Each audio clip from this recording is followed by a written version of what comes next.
Germany is the most successful nation in European football, and by some metrics, the most successful in the world.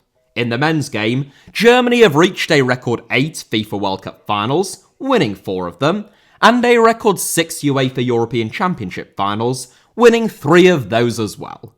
Germany have never failed to qualify for the FIFA World Cup, their only missed finals coming in 1930, when they didn't enter, and in 1950, when both they and Japan were effectively banned from competing in the aftermath of World War II.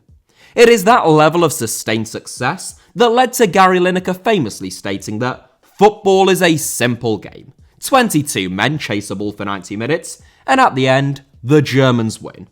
In the club game as well, German football has enjoyed enormous success, with German sides having reached 18 European Cup or Champions League finals, emerging victorious from 8 of those clashes, and Germany also holds the record, jointly with Italy, for having the most Ballon d'Or winning players, with 5. It is not at all bad going for a country which, prior to World War II, was actually regarded as a bit of a black sheep among the Central European nations when it came to football, firmly in the shadow of their much smaller neighbours Austria and their Wunder team prior to the Anschluss, and which, following World War II, was split up into British, American, French and Soviet occupation zones, plus the French protectorate of Saarland, and would remain divided for the next 45 years. From 1949 onwards, Germany was divided into 2 officially independent nations, the Federal Republic of Germany, better known then as West Germany, and the German Democratic Republic, better known as East Germany. Berlin too, as the nation's capital and largest city, was also divided into East and West zones, later enforced by the Berlin Wall, which was built in 1961 and wouldn't fall until 1989. Though East and West Germany were officially independent, the East was allied strongly with the Soviet Union and the West with the United States, as Germany became a key battleground within the Cold War. Reunification in 1990, after the East German states joined the Federal Republic, was a messy and complicated affair, in which football was just one challenging aspect. For all of Germany's success in football, both pre- and post-reunification, that success has been extremely one-sided. In the more than 30 years now since reunification, not a single East German football club has won the Bundesliga title, and of the 14 teams who competed in the East German top flight in the season before reunification, not one of them even competes in the top flight of German football now. Even when Germany won the World Cup in 2014, there were more players in their squad who were born in Poland than there were who were born in the former East Germany. But what is the reason for this extraordinary regional divide? Why has East German football struggled so much since reunification? And are there any suggestions that the tide is finally starting to turn? The first point that must be addressed, just factually when comparing the former regions of West and East Germany, is that the West was much larger than the East, since West Germany, before becoming independent, was a tri-zone made up of the combined zones previously occupied by the British, the Americans and the French. Meanwhile, East Germany was just made up of the former Soviet zone. The fact that West Germany had almost 4 times as many inhabitants as East Germany should come as little surprise. Today, roughly 16 million people live in the area that was once East Germany, compared to 67 million people in what was once West Germany. Clearly then, that is a sizable difference, and it would at least partly explain why, if it were the case, West Germany produced 4 times as many German internationals, won 4 times as many Bundesliga titles, and had 4 times as many Bundesliga teams as the former East. Except, the discrepancy between the 2 regions is far greater than that, illustrating that landmass and population alone does not explain why East German football has been left by the wayside since reunification. The first hammer blow to East German football came during the reunification process itself. I said during the introduction that reunification was far from a smooth transition, and football was no exception. When you upend an entire economic, political, and indeed societal system, some pretty significant teething problems are inevitable. Since it was the East German states joining the existing Federal Republic of Germany, rather than two countries merging to form a new one, the GDR had to be assimilated into the existing structures in West Germany at the time. When it came to football, that meant the Bundesliga, the Second Bundesliga, and the Federal Republic's footballing pyramid. Whilst Germany was divided, the two countries had their own entirely separate league systems. East Germany, covering a smaller landmass than the West, actually founded its own nationwide league 14 years earlier than the Federal Republic. The East German DDR-Oberliga was founded in 1948, with the inaugural season being the 1949-50 campaign. Meanwhile, the Bundesliga was only founded in 1962 and had its first season in 1963-64. As with everything else in German life, the two leagues didn't merge as equals, but rather, it was up to the DFB and the Bundesliga how they would integrate the East German sides into the West German, and now reunified German, football league system. In the last season before reunification, there were 18 teams in the Bundesliga and 14 teams in the DDR-Oberliga, which had actually, for one season only, been renamed the NOFV Oberliga.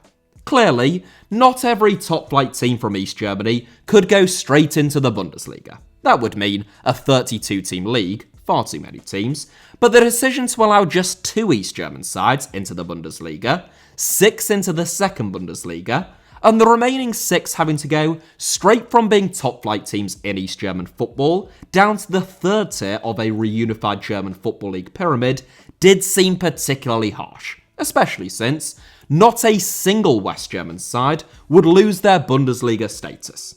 That meant that there would be 20 teams in the Bundesliga in the 1991-92 season, rather than 18, and instead of 2 teams getting automatically relegated, as had been the case up to that point, and a third getting put into a relegation playoff, the 4 bottom-ranked teams would be automatically relegated in the 1991-92 campaign. Meanwhile, the Second Bundesliga, in an even more complicated reconfiguration, went from being a single nationwide league made up of 20 teams in the 1990-91 season to a league of 24 teams, which was split into a North and South League, or the Second Bundesliga Nord und Süd, to give them their official names. I suppose it was important when splitting the league up to divide it by North and South rather than into East and West. You know, just for diplomatic reasons if nothing else. Each team, in each league, would then play each other twice before the 2 leagues were themselves then split in half, forming a championship and relegation group. The champions of each of the 2 championship groups would win promotion to the Bundesliga, meanwhile the bottom 2 in the 2 relegation groups would be relegated, and the third from bottom team would go into a relegation playoff. I know, super straightforward, right? Let's not even get into the leagues below that. There was an immediate sense, however, primarily within the former East Germany, of course, that the East German clubs had got a raw deal. Sure, West Germany was 4 times the size of East Germany in terms of its population, but there would be 10 times as many West German clubs as there would be East German clubs in the Bundesliga. What's more, since which East German sides went into the Bundesliga, the Second Bundesliga, and the regional Oberligas was based upon their finish in the final East German League season, it meant that Dynamo Berlin, who were the most successful East German football club and had won 10 of the last 13 DDR-Oberliga titles prior to reunification, went straight into the third tier of German football as a result of finishing 11th in the final East German League campaign and then as runners-up in their second Bundesliga qualification playoff. During the period in which Germany was divided, the government in the West had taken far more interest in football than politicians in the East. As far as the Socialist Unity Party of Germany was concerned, which was the founding and ruling party of the GDR, from its foundation through to its dissolution in 1989, sport was a means to gaining legitimacy and prestige. The West most likely viewed things through a very similar prism, but as the GDR was only ever formally recognised by the Soviet Union, fellow Eastern Bloc countries and Yugoslavia, it had to work harder than the West to gain that international standing. East and West Germany ceased to compete as a united team of Germany at the Olympic Games from 1968 onwards, and following that split, the GDR saw the Olympics, and gaining Olympic medals, as the best means within the world of sport to that end, so from 1968 onwards, that is where they focused a lot of their energy and resources, rather than in football. It was extraordinarily successful in terms of bolstering their medal count, as East Germany won more medals than West Germany in every Summer Olympics they ever competed in, refusing to participate in 1984 when the Games were held in Los Angeles. At the 1976 Olympics in Montreal, Canada, East Germany won twice as many medals as West Germany and 4 times as many golds, finishing ahead of even the United States and second only to their allies, the Soviet Union. 4 years later, they enjoyed their best ever games, finishing second again with 126 medals and 47 golds, albeit the United States and West Germany boycotted that summer's Olympics as it was held in Moscow. To give you some idea of just how successful East Germany were at the Olympics, a country of just 16 to 17 million people we ought not forget, the unified and then reunified German Olympic teams have never won as many medals at the Olympics as East Germany did on their own in both 1976 and in 1980. For all of their success in athletics, swimming and rowing though, these Germans had missed a trick in overlooking the value of football. In 1954, West Germany won the World Cup, shocking the world in the miracle of Bern when they overcame Hungary's golden team, leading to a massive spike in popularity and enthusiasm for the sport. It was a huge PR win for the Federal Republic, much to the ire of the GDR, especially since many in the East cheered them on. East Germany had refused to even enter the 1954 World Cup, following a mass uprising among striking workers in 1953, which the government blamed upon the West.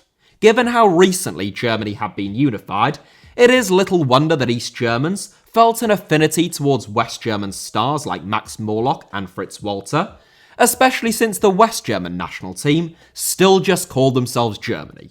In the 10 FIFA World Cup finals, in which Germany was divided, West Germany only failed to reach the semi-finals twice, they reached 6 finals and they won 3 of them. East Germany, meanwhile, only qualified for a solitary World Cup in 1974, which was not only hosted by West Germany, but the two teams just so happened to be drawn in the same group. In front of over 60,000 spectators in Hamburg, East Germany recorded their most famous victory, beating their neighbours 1-0 to top the group, in the only occasion in which they ever met. Nonetheless, East Germany were still eliminated in the second group stage, whilst West Germany went on to win the tournament. Despite the lack of government funding for football in East Germany, the sport still flourished throughout the period in which Germany was divided, and East Germany continued to produce some outstanding players. Throughout the 1970s and 80s, whenever East and West German teams met in European competitions, they tended to be tightly fought contests. In the first round of the 1973-74 European Cup, Bayern Munich drew Dynamo Dresden in the first European tie between teams from the divided nations. The game was billed as being the match to decide the true German champions, since Bayern were the West German champions and Dynamo the East German champions at the time. This was the greatest Bayern Munich team of all time, spearheaded by Gerd Müller, and with the indomitable Franz Beckenbauer sweeping up at the back. They would win the first of 3 consecutive European Cups that season, beating Atletico Madrid 4-0 in a final replay, yet they still found the Stasi-affiliated Dynamo Dresden to be extremely tricky opponents. A 4-3 win in Munich was followed by a 3-3 draw in Dresden at a game in which more than 300,000 West Germans had applied for tickets. That is how games between teams from the two countries tended to turn out, with the East Germans putting on a valiant display and often leading early on before falling to a narrow defeat. When reunification finally came, East German clubs were extremely excited about being presented with the prospect of eating up the gap on their West German rivals. Now they would have access to the same wealth as them through television rights, advertising, and being able to do business with the rest of Europe. Unfortunately, what actually happened was that before even Hansa Rostock and Dynamo Dresden had been able to tap into the wealth that came with being a Bundesliga team, never mind every other East German side, they had their best players poached by teams from the West. Some left before the final East German season had even commenced. Andreas Thom, who was East Germany's star man at the time, left BFC Dynamo to join Bayer Leverkusen in 1990. His strike partner in the East German national team, Ulf Kirsten, left Dynamo Dresden to be reunited with him at Leverkusen, and future Ballon d'Or winner, Matthias Sammer, who went on to play for both Inter Milan and Borussia Dortmund, also left Dresden to join Stuttgart that same year. In short, the West German clubs ramshackled the East German clubs before they had even had a chance to adjust. Every business in East Germany was state-owned, and since every football club in East Germany was owned by a state-owned business or government organisation, every club was state-owned as well, and the players were paid by the state. They were well paid. DDR-Oberliga players made, on average, about 4 times the salary of the average worker within the DDR, but Bundesliga sides were still able to blow them out of the water as soon as East Germany was opened up. For both football and business in general, it was a harsh illustration of what the so-called free market actually entailed. Whilst most people in the West tend to have quite a romantic view of the fall of communism and the dissolution of states like the Soviet Union and East Germany, having watched from afar, the reality for the people who actually bore witness to these transition periods is often a lot less romantic. In Russia, and in many of the former Soviet states, the 1990s was a humanitarian disaster, as state industries were sold off to businessmen who were well connected to politicians and became billionaires sometimes quite literally overnight. This is how oligarchs were created. Gangsterism ran rife, and poverty, hunger, and homelessness all exploded. The situation wasn't quite as bleak in East Germany as it was in Russia during the 1990s, but it was still extremely desperate for an awful lot of people. The East German economy was devastated following reunification and still hasn't fully recovered. Polling conducted in 2008 found that only 39% of East Germans felt that their life had improved as a result of reunification, and East Germans are still less likely to hold leadership positions, less likely to work in management, and earn, on average, more than 10% less than their West German counterparts. East Germany almost immediately entered into a deep recession following reunification, experiencing a massive spike in unemployment. Meanwhile, West Germany enjoyed a mini boom as a result of an increase in demand. At the time of reunification, East Germany accounted for just 8% of Germany's total GDP, and whilst many West German businessmen and women began buying up businesses and real estate in the East, they were less interested in football clubs. Investing in a football club was still seen very much as a passion project at the time, rather than an investment that was likely to earn you any kind of a return, so the rich tended to only invest in their own clubs. What's more, clubs like BFC Dynamo and Dynamo Dresden, who were the 2 most successful East German clubs whilst the GDR existed, were effectively owned and operated by the Stasi, East Germany's secret police. That meant that they tended to hoover up a lot of the best players, often by rather controversial means, and it also made them intensely disliked. Without the support of the Stasi, and in desperate need of investment, both teams entered into a state of crisis. Dynamo Dresden, who did actually manage to survive in the Bundesliga for their first 4 seasons, meanwhile Hansa Rostock were relegated in the reunified Bundesliga's debut campaign, were eventually not just relegated, but had such large debts that they were denied entry into the second Bundesliga and were forced to drop all the way down to the Regionalliga. The club's president, Rolf-Jürgen Otto, was later jailed for having embezzled around 3 million Deutschmarks out of the club. Such stories were not at all uncommon. Even for the honest brokers and committed chairmen and presidents who genuinely wanted the best for their clubs, of which there were all too few, they were wholly inequipped to go into battle against the seasoned football operators of established West German sides. As I said, all football clubs in the GDR were owned by the state. It can't really be overstated just how radical a change it was for these clubs, overnight, to go from having no sponsors, no commercial deals, and no real competition for players, to being thrust straight into the cutthroat business of Western football and all of its inner machinations with agents, chief executives, and all the rest of it. It is little wonder, therefore, that they made mistakes, and a lot of them wasted massive amounts of money and weren't the savviest of operators. In 1995, when Dynamo Dresden were relegated, Hansa Rostock won promotion, ensuring that there would be at least one former East German team competing in the Bundesliga. Hansa continued to fly the flag for the East, joined at times by Hertha Berlin and Energie Cottbus, until they were relegated in 2005. They returned in 2007, but were relegated again in 2008, and are yet to return since then.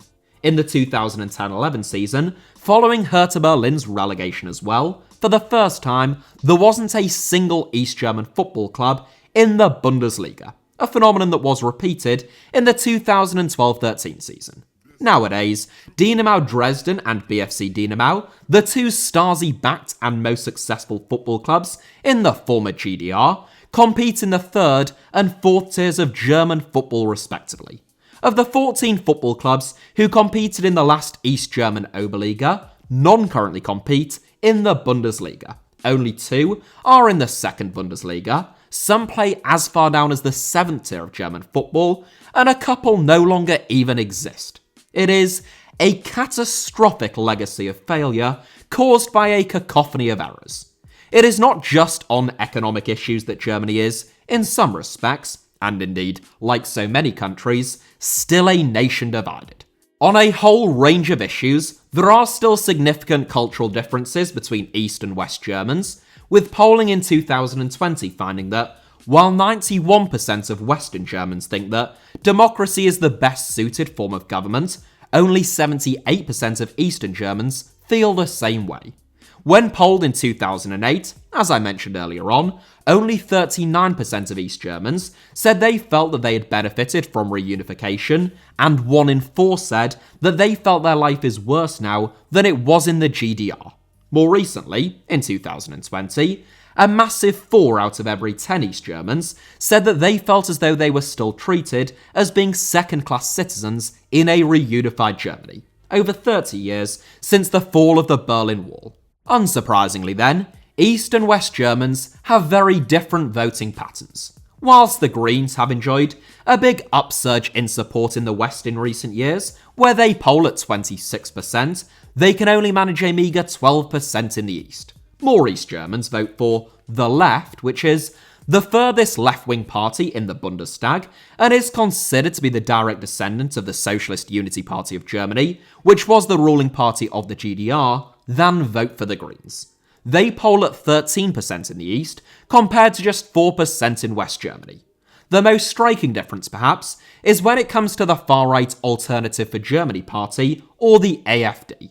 Only founded in 2013, at around the same time as the pan-European anti-Islam movement Pegida, which was founded in Dresden, the AfD has sought to channel East Germans' legitimate grievances around economic issues and a feeling that they have been left behind into anti-immigrant sentiments. In East Germany now, the AfD is the second largest political force, commanding 21% of the vote, compared to just 7% in the West. Much of East Germany's far-right, and even neo-Nazi movements, have attached themselves to the region's football clubs. Chemnitzer FC, for example, who finished 5th in the last DDR-Oberliga campaign, and now competes in the Regionalliga Nordost, at step 4 of the German football pyramid, have had a supporters group named Huna since the 1990s, which literally stands for Hooligans, Nazis, Racists. Somewhat ironically, given its links with the far right now, the city of Chemnitz was named Karl-Marx-Stadt during the East German era, and Chemnitzer FC were called FC Karl-Marx-Stadt. Chemnitz was the scene of a series of right-wing and white supremacist rallies and protests during 2008, where explicitly neo-Nazi political parties like the NPD were present, and in 2019, the club was at the centre of rather a large controversy after they held a minute's silence for Thomas Haller, who founded the Hooligans Nazis racist supporters group, whilst displaying an image of him on their big screen. Club captain Daniel Frahn, who was RB Leipzig's all-time top scorer until being overtaken by Timo Werner, was later sacked by the club for openly displaying his sympathy for neo-Nazi groups. Chemnitz may be a particularly notable example, but they are by no means unique. Clubs in Cottbus, Berlin, Rostock and Dresden have also had distinct far-right factions among their support in the post-reunification era. Meanwhile, hooliganism fell significantly as clubs made a concerted effort to become more family-friendly in West Germany throughout the 1990s. Make no mistake, not all East German football fans are racists or thugs. It is a tiny percentage in truth, but they are loud, sometimes violent, and deeply toxic to their club's reputations and intentions to progress. It's an interesting time in which to be making this video, since it is impossible to ignore the fact that the times they are a-changing within East German football. Though there are still only 3 East German clubs playing in the Bundesliga, one of them tops the league table at the time of this recording, and another has qualified for Europe for 6 successive seasons, reaching the Champions League semi-finals in 2020. I am referring, in the latter case of course, to RB Leipzig, who are undoubtedly East German football's greatest hope when it comes to long-term success at the very highest level of German and European football. They are also the most hated club in German football though, and in the East just as much, if not more so, than they are in the West. Owned by Dietrich Mateschitz and his Red Bull Group, Leipzig are viewed as being an affront to Germany's footballing culture and traditions. A plastic club, propped up by the sale of energy drinks and existing only to sell even more of them. Their rapid rise up the divisions is viewed as less of a fairy tale and more of a horror movie, typifying all that is wrong with the modern game. Though RB Leipzig are based in the former East Germany, as far as many are concerned, they are not a truly East German club. They obviously didn't exist prior to reunification, and there is a sense in which they could be based anywhere, even on the moon, and success would still have followed so long as they were backed sufficiently by Red Bull. It is a different story entirely when it comes to the current Bundesliga leaders Union Berlin, whose odds of remaining at the top of the Bundesliga table long term might be slim and verging upon non-existent, but who could hardly be a more East German club in terms of their spirit. Viewed as the primary opposition to BFC Dynamo and the Stasi during the GDR, Union have had some rough times since reunification, with their supporters famously donating blood to keep the club going, quite literally, as well as rebuilding their home ground with their own bare hands, completely free of charge. I can think of few finer examples of a community club, and I have made an entire documentary about Union, should any of you be interested, as they are a truly wonderfully run club who keep getting better despite losing their best players. In Union, there is hope. An illustration that, despite all of East Germany's difficulties, of which we have already established there are still many, East German clubs don't have to be the sick men of German football.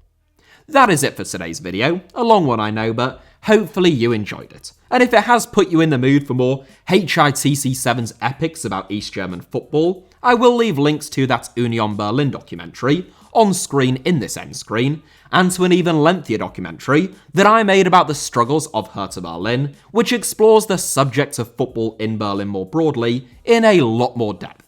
I have also made a video taking a look at every East German club from the last top-flight DDR-Oberliga campaign, which you might enjoy, but I can only leave 2 links on screen, so you'll have to dig that one out for yourselves. It is entitled Final East German First League Teams, Where Are They Now? Thank you all very much as ever for watching. Hit the like button if you did enjoy today's video. Let me know your thoughts down below in the comments. And feel free to subscribe and turn on notifications for HITC Sevens. You can also find me on Twitter or on Instagram via the username @HITC Sevens on both, should you wish to do so.